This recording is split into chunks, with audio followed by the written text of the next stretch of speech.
Hey guys, welcome back to the channel. We're out here in Highland Heights today picking up a post test for mitigation that we did for the homeowner here. They originally had the house tested at 9.0. Went ahead and did some waterproofing around the stone foundation in the basement here.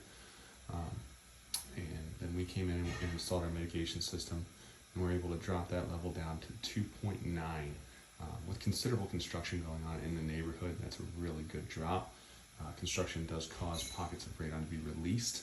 Any kind of ground disturbance increases radon levels, whether that's home renovations or neighborhood construction, external construction.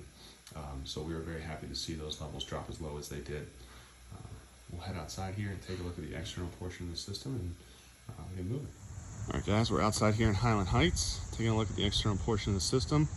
You can see where it exits the foundation wall there. You can see the original stone foundation from the home. Still very evident even on the outside here. But again, very happy with the results that we got here.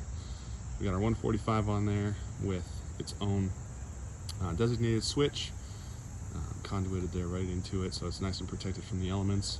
And then ran that pipe up along the siding and 12 inches above the roof line per state code, making sure that we're all in compliance here. Again, thanks for checking us out. Make sure you guys stay tuned for more content.